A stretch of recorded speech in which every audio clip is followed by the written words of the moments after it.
Hello, Hare Krishna. My name is Jvalamukhi. This is video number 30 in the J-File series of my book, My Hoo-Hoo and the Destiny of the Universe, the Golden Age, the Great Sinister Movement, and the Fire Walk of a Hare Krishna Kid. It's been a long time since I've recorded one of these videos for a number of reasons, notwithstanding my lack of technical knowledge on how to manage all my data files. So I just spent a long time figuring that out, and hopefully this video will come out all right. Okay, so the last video I ended because it was going straight into another scene and it had been fairly long on that video. So I'll pick up where I left off in reading of it. Again, sometimes I look at my own content and I'm like, wow, do people really want to hear all of this hell?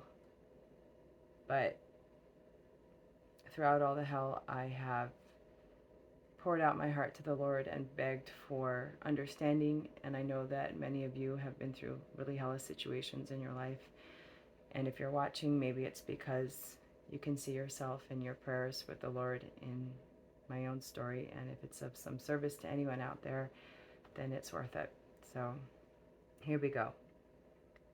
The last scene, I was around 3 years old in Los Angeles, and I was studying a blanket to avoid having to look at what was really happening in the room. So I left off in describing that in video number 29. So I'll read the last few sentences again. There was also a dulled silver, black, and bluish leaf-layered bowl that had water in it. I called it an oracle, where one could see the future. I don't know any more about it.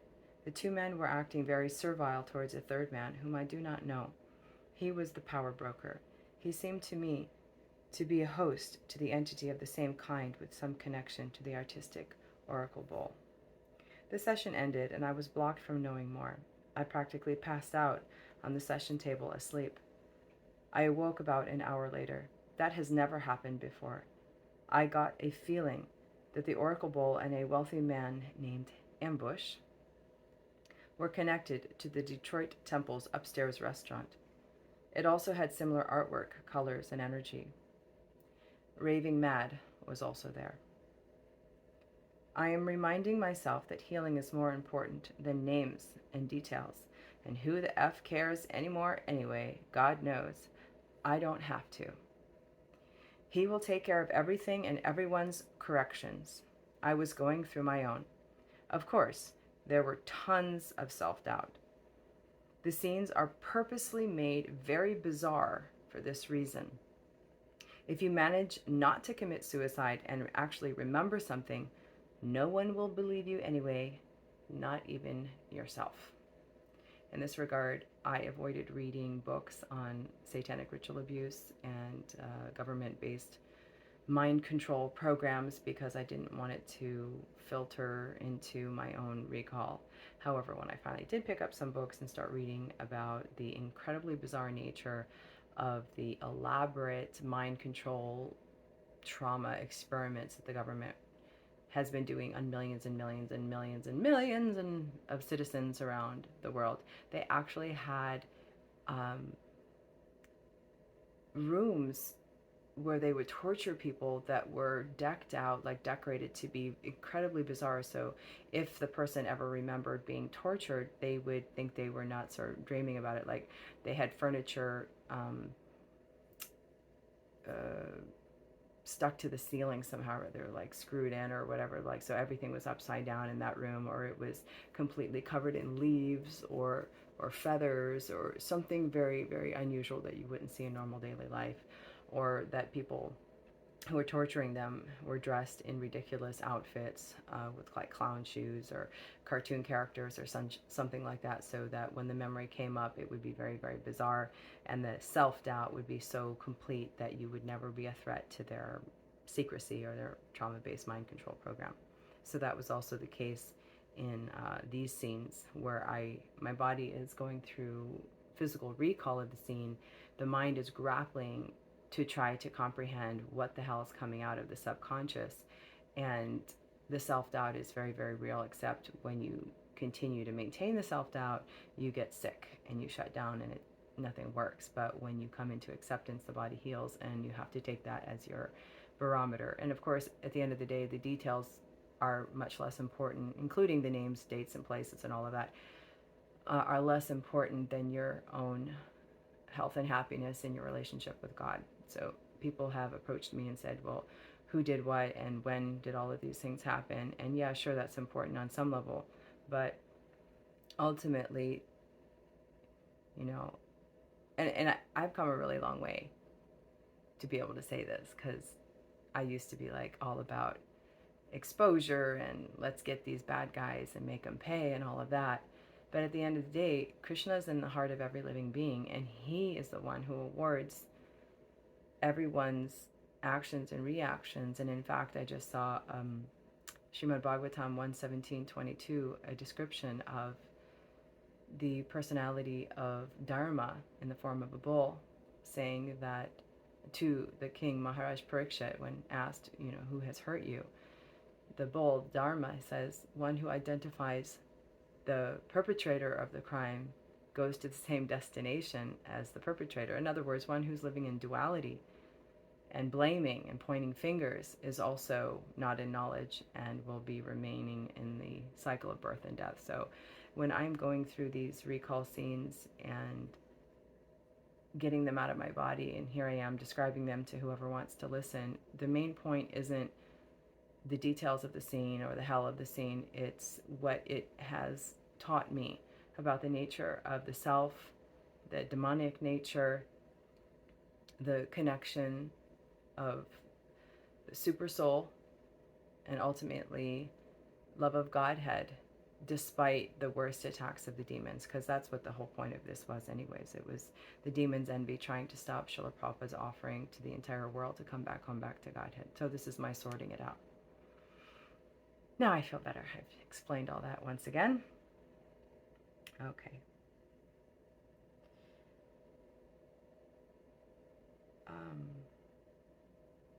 I get the important thing. Regardless of the names and places, there are cheaters in the guise of saints and leaders in every walk of life. I don't want to be a cheater anymore, not even to myself. I waged war on my own denial on all levels. Death to my false ego! Exclamation point. But for them, chasing the broken glass that is the temporary enjoyment here in the material world is the all-consuming goal. Like moths into a fire, they will go to unlimited lengths of depravity to achieve a few moments of sense gratification and mind stimulation. The price tag on the other side, they claim to be unbillable, or they manufacture some belief that exonerates them from the reactions of their heinous activities. As an aside, a friend of mine who just met his Hare Krishna girlfriend decided to research something about it online. His conclusion was that they had poisoned their guru and asked her, "Don't they believe in reincarnation?" Ha, you'd think. For me, the violations of the deepest relationships are one more proof of God's existence. No one capable of doing that would be that covered and ignorant unless divinely empowered. The Lord may say, "Oh, you do not want to see me? All right, you will never see me." These are quotes from Bhagavad Gita, chapter 7, text 15. Those miscreants who are grossly foolish, lowest among mankind, whose knowledge is stolen by illusion, and who partake of the atheistic nature of demons, do not surrender unto me. I am never manifest to the foolish and unintelligent. For them, I am covered by my eternal creative potency, Yogamaya, and so the deluded world knows me not, who am unborn and infallible. These souls are so deeply envious of God, they want to kill him by killing his devotees, as if that were even possible. The only thing they accomplish is to ensure a place in hellish conditions perpetually, birth after birth, totally dependent on the prayers of their former victims for their salvation. I've had some very, very deep revelation of that fact as of recently, that it's so incredibly sad. Think about this. once every 8 billion years or so, the Lord descends in his form as Sri Krishna Caitanya Mahaprabhu to deliver the most fallen, wretched living entities. And then here are the agents of Kali. You know, I don't even know how they're still in human form after so many births of troublemaking for other souls, but here they are. Srila Prabhupada has opened wide the doors to Goloka Vrindavan. Come home, everyone, come home. And what do? They stick to their satanic cabal roots and just do all horrible, horrible, horrible things. And it's astonishing. Like, they actually, I mean, like, they sit through Bhagavatam, they give Bhagavatam classes, and yet it doesn't,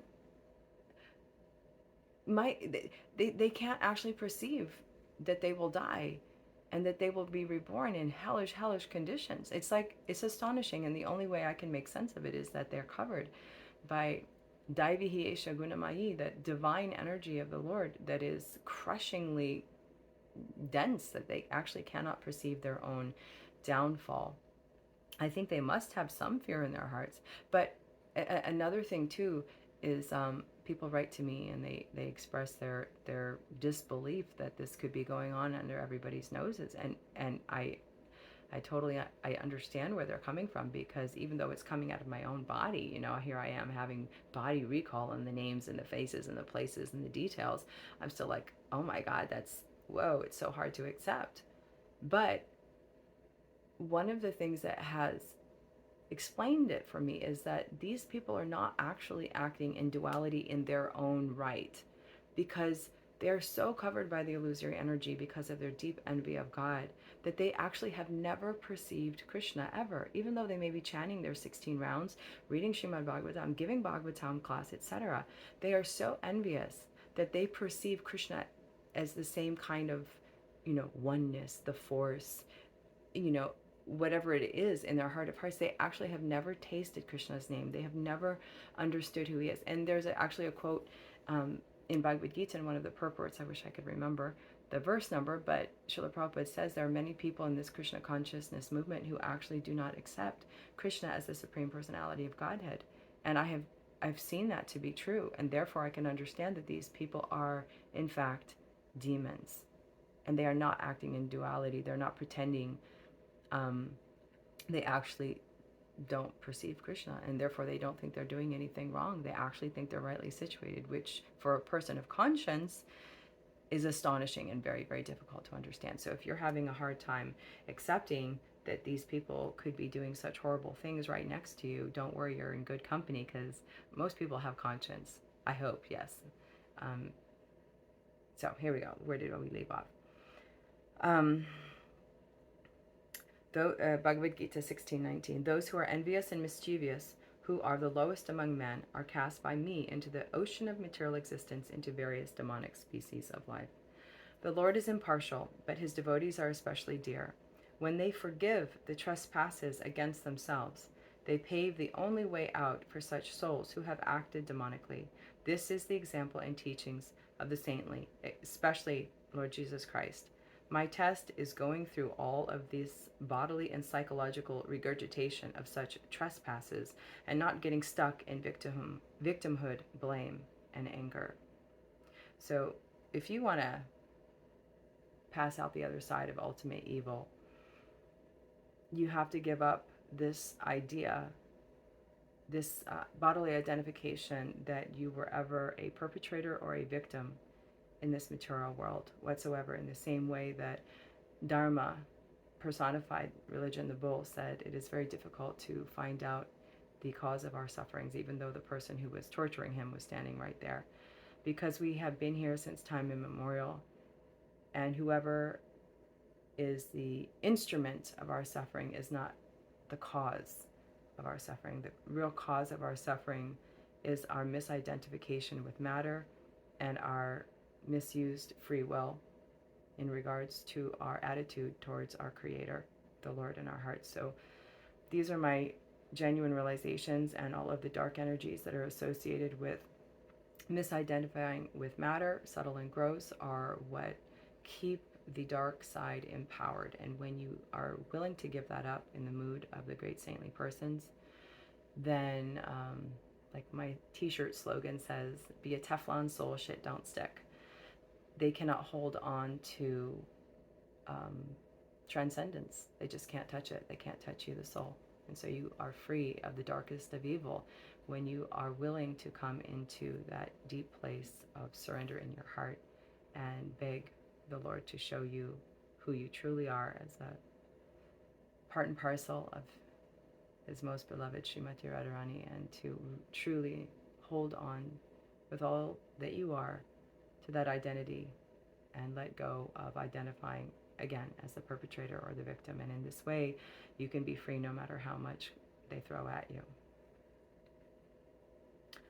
Bhagavad Gita 16:21. There are 3 gates leading to this hell: lust, anger, and greed. Every sane man should give these up, for they lead to the degradation of the soul. Lust, anger, and greed. Again, more realizations about that. So in satanic ritual, they engage you in rape. Either they rape you or have you rape somebody else at the threat of your own life, if you don't. Anger, of course, the whole thing is pervaded by rage and anger, greed, lust. They have bloodlust. They engage you in the horriblest works of all. And what they're trying to do is to capture you. They're trying to make sure that you are never a threat to them ever again. And they don't think anybody can get out of it. But by the grace of the spiritual master, the bona fide representative of Srila Prabhupada and the Guru Parampara, that is possible. And victories all assured. Bhagavad Gita 16:4. Arrogance, pride, anger, conceit, harshness, and ignorance. These qualities belong to those of demonic nature, O son of Pritha. The transcendental qualities are conducive to liberation, whereas the demonic qualities make for bondage. Do not worry, O son of Pandu. You are born with the divine qualities. I theoretically knew this and have deeply realized knowledge of what it means to be bound in this world. My motto is, I'll let go of anything, surrender everything, and forgive anyone. Because I am not coming back here ever, ever, ever again, so help me God. Many lifetimes ago, I used to be something like them. Now on the receiving end, soul weary, I will do anything to eject these ugly things from my own heart and body. Never again, never again, never again, never, ever, ever again. Bhagavad Gita 7:28. Persons who have acted piously in previous lives and in this life, and whose sinful actions are completely eradicated, are freed from the dualities of delusion, and they engage themselves in my service with determination. This verse pretty much sums up my life's direction. My childhood was the direct result of prayers in previous lives, when it finally dawned on me that I was doing evil, although ignorantly, and headed in the wrong direction. But who but the Lord himself could devise such economy? And what I mean by that is action and reaction, payback and learning. I get to exhaust the stock of my past sins through unimaginable abuse, and at the same time experience his love, his words, his loving devotees between the demon disguised ones, and thoroughly fry any desire seeds for future plans of enjoyment in this material world in my own heart. He even made sure my heart kept its loving capacity. He sent me an angel, but I will get to that part later.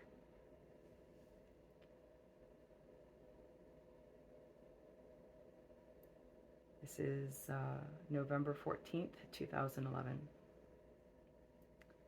For the week and a half before my session, 2 weeks ago, I was in a great deal of fear and anxiety. It was difficult to maintain my cool around the house and be, quote, normal. I had awful dreams and lots of fear. While sitting on the couch chanting my japa, emotions arose and I allowed them to surface. The words, "Daddy, don't make me do it, Daddy, don't make me do it," repeated again and again in my head, and the sobs wanted to turn into screams, and the sadness wanted to swallow me into its blackness. The next morning I had bad dreams, and it took all of my higher self to get my body out of bed. I swear I can totally relate to how people go into black depressions and just don't move for months or years or ever again. I can see why people resort to drugs and intoxication or self-defeating behaviors. It's just so painful. But I don't have an addictive personality, thank God.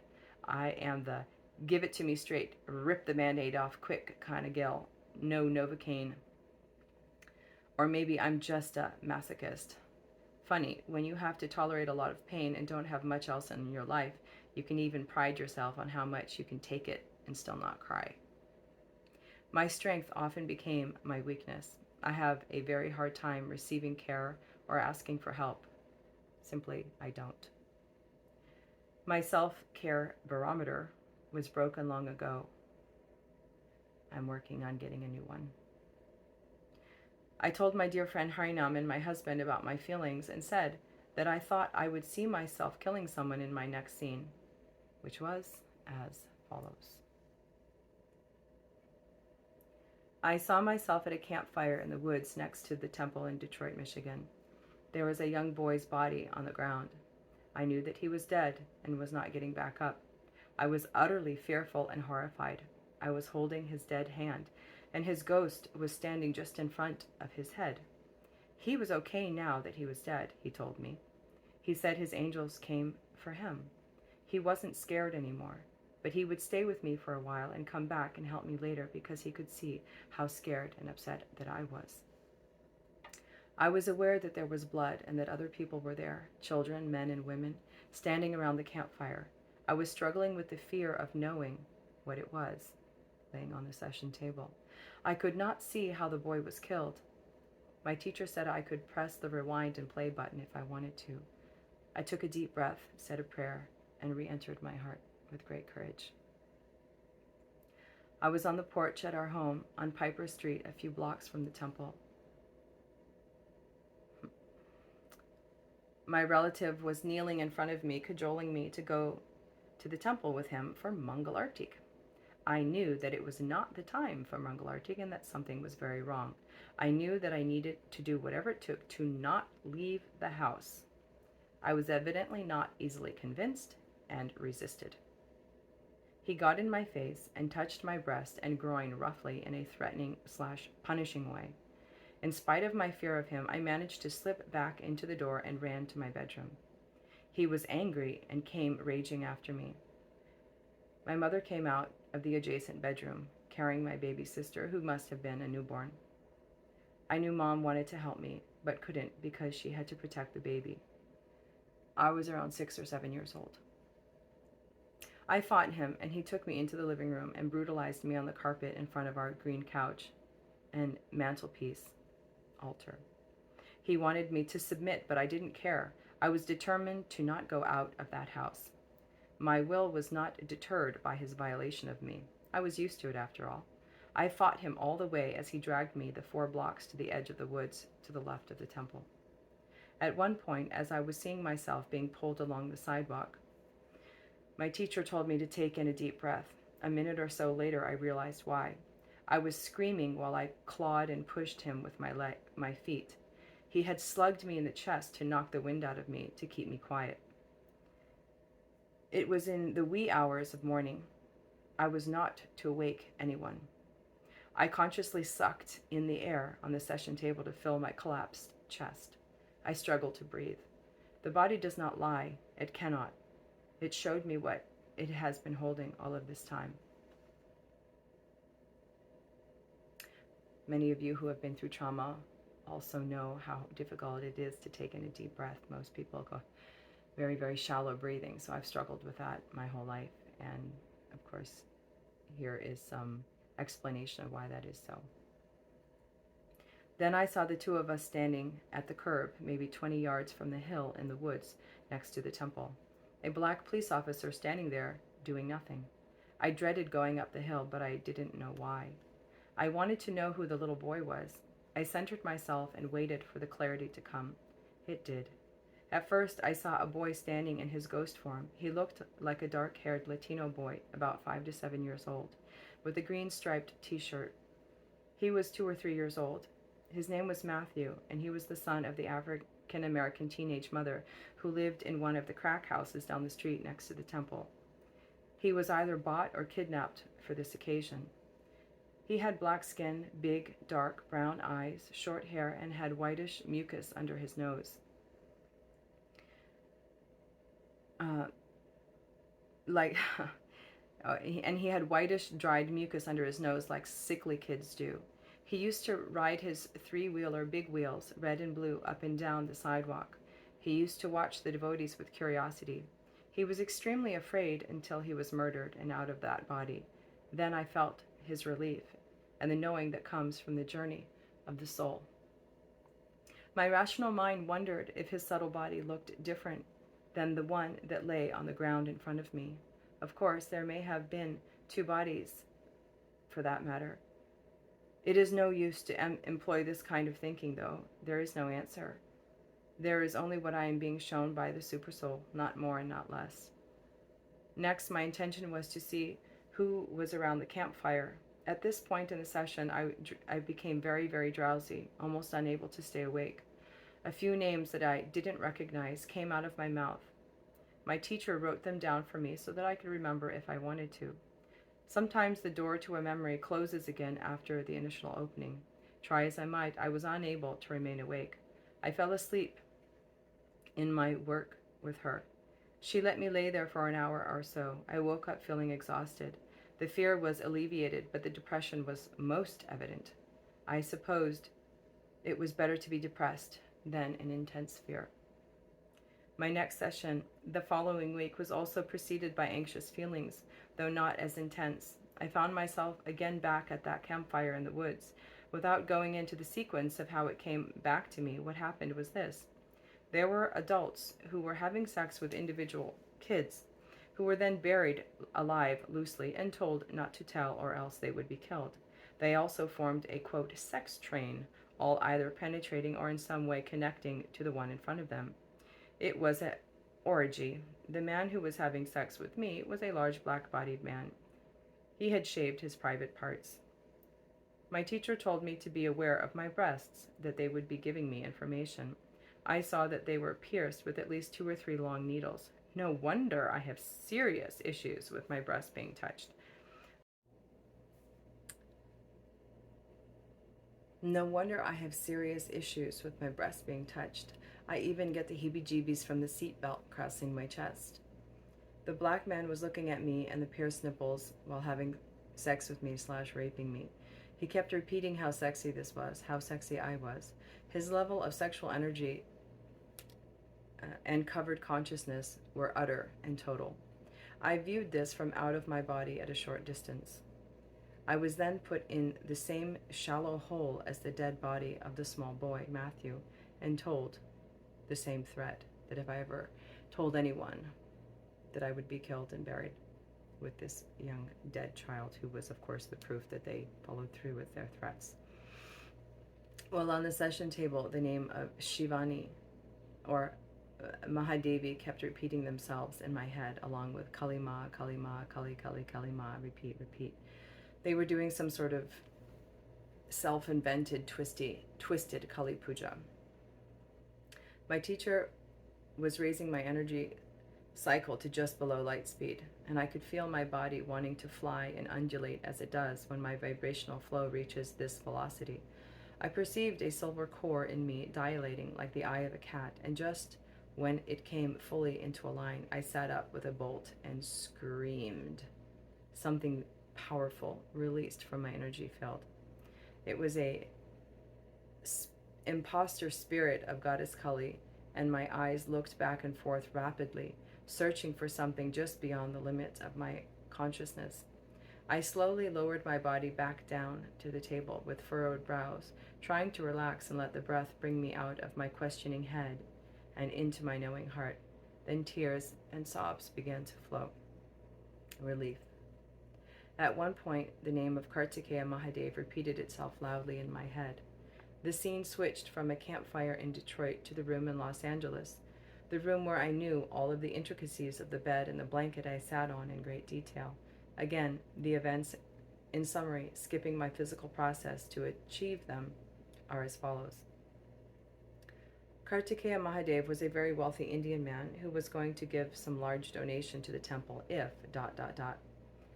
He liked to have sex with little girls and had already done so with a few in his own reach of influence in the Indian community and his own family, but now he fancied a white Hare Krishna girl. Somehow he had this perverted belief that he was one with Lord Shiva and that I was just one of the manifestations of Goddess Parvati. And therefore, since it was all one, he and his Mahalinga, large penis, could penetrate the yoni womb of Parvati, and it would be a holy union and give religious merit, especially since I was a Hare Krishna kid. This is what you get when you cross a pedophile with a Mayavadi. Mayavadi means someone who makes everything all one in their head and equates themselves with God. Therefore, there is no right or wrong for them. Rape, assault, and Beastananda then left me in the room with this man. They told him I was a virgin. They indicated, of course, I was about 3 years old in this scene. So what happened in the Detroit scene, I was about 6 or 7. And then on the session table, it switched back to the scene in Los Angeles. So this is normal when you're trying to process trauma, because it's very similar in its nature. The details of the scene are less important than the actual emotional release of the trauma. So you get it in pieces. It doesn't all come out. It's not like a sequential thing and then it finishes and the next sequence comes. It goes back and forth. You'll get snippets of one and snippets of another, and sometimes they blend. So as far as, people saying, well, where's your proof and how can you, what exactly happened? It's very difficult to sort it out. Remember, I'm a toddler. I'm a toddler in these scenes. And it's not like, I had a body cam or something where I can, go back and check the footage on who did what, when, and what exactly happened. But my body is the reservoir of all of these memories, and reliving them, I get the information coming out of the subconscious onto the conscious awareness mind, but it comes in snippets, and they're not all sequential, so it's going back and forth. But these are the pieces that come out, I know are real and they happen, but they're not necessarily in the right sequence. So it's like a million-piece jigsaw puzzle. Putting it all together in one piece at a time is given, and then years and years pass, and gradually you begin to get the full picture. So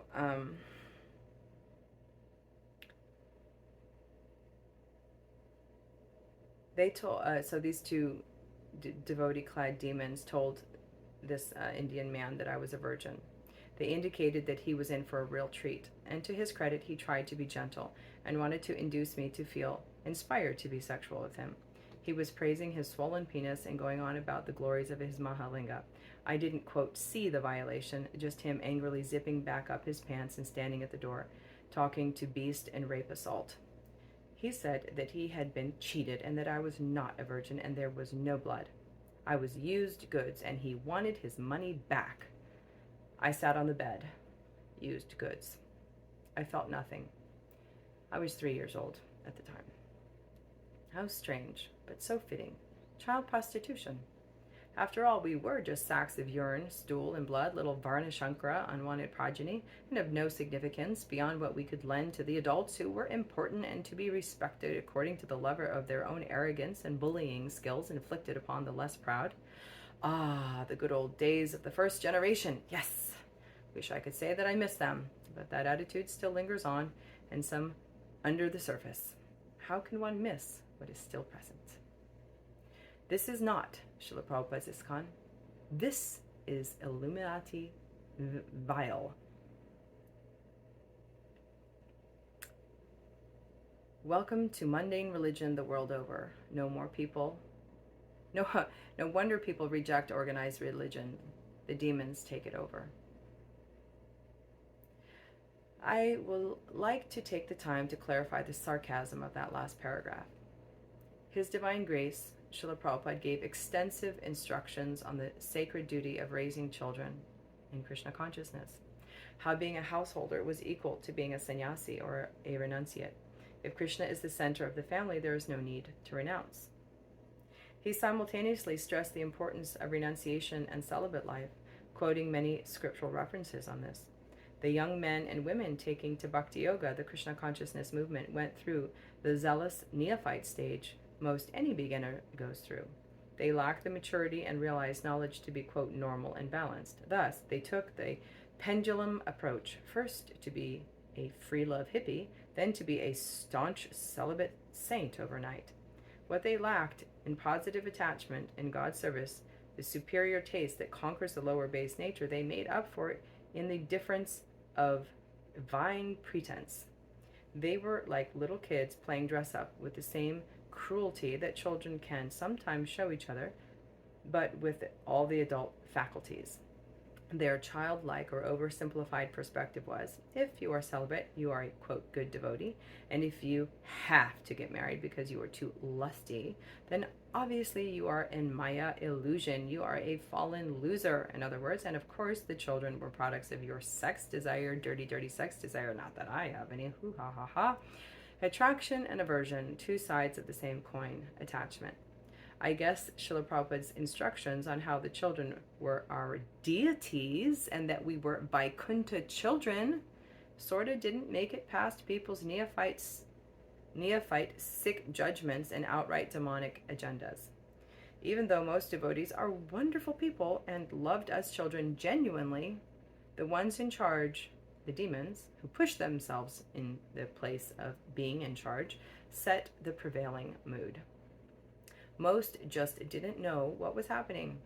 Those who didn't agree were kicked out or left to protect their own lives.